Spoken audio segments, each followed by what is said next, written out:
Jacaranda. Walete pesa my friend. Kuna mchezo. Si wako hapa. Hii pesa Uhuru Kenyatta anapea na gunia, leteni pesa Jacaranda pia. Wachini mchezo my friend. Ambia Sifuna, ambia Babu, ambia Orengo watuletee pesa, ofisieni iko hapa. Wachini mchezo. Waambie Gachagua watuletee pesa hapa. Waambie Kalonzo alete pesa hapa. Ambia Juni alete pesa hapa. Hatuna waacha. Wacheni hivi vitu zenu. Ati mnaenda kumapea 1,050. Wacha. We don't need you ni yenu. Uambie ile platform yetu ya bunge la mwananchi Jacaranda. Ile inataka pesa. Na pesa iko kwa group. Si ya mjukuu bunduki. My friend. It's not right. Ukiuza one time tutakuuliza umeleta nini?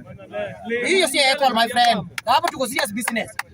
Ukiuza two time tutakuuliza. Hata mimi nikiuza two time mtaniuliza. Ruto amefanyia nini Jacaranda? Tunataka kwanza hivyo. Sio unakuja unasifu mtu mmoja kwa sababu anakupeanga rent. Unasifu mtu mmoja anakupeanga token. Nataka wananchi wa Jacaranda wapate impairment, si mjukuu. Wapate pesa ya biashara. Hivi tudogo hatutaki my friend. Atandi Samuel, wewe ndio mwenyekiti wa budget kwa hapa Kenya. Tuletee pesa, tumekudefend bado tunakudefend. Tunataka pesa, si ya goons, tunataka pesa empowerment. Bunge la mwananchi Jacaranda. Hii mambo hii ndogo mheshimiwa Spika, hii hatuwezi kuruhusu na tutakubali. Mtu awanta amekuja hapo waambie mdosi wake ambaye anampigia amesaidia bunge la Jacaranda nini? Hii ni platform wanapata bure. Mtu ya tuta amekuja hapa tuta, uulize huyu mtu wako amesaidia bunge hili na nini?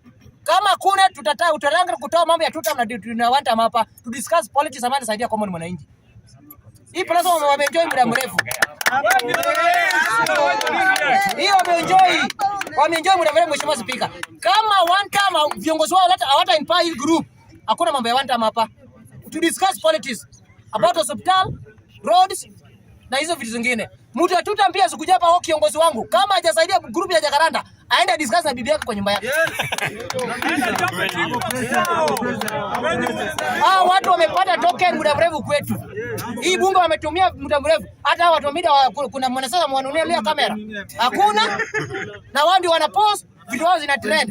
Leo wanataka kutumia bure. Hata hao pia wanataka empowerment. Kama hakuna to discuss policy ya mwananchi.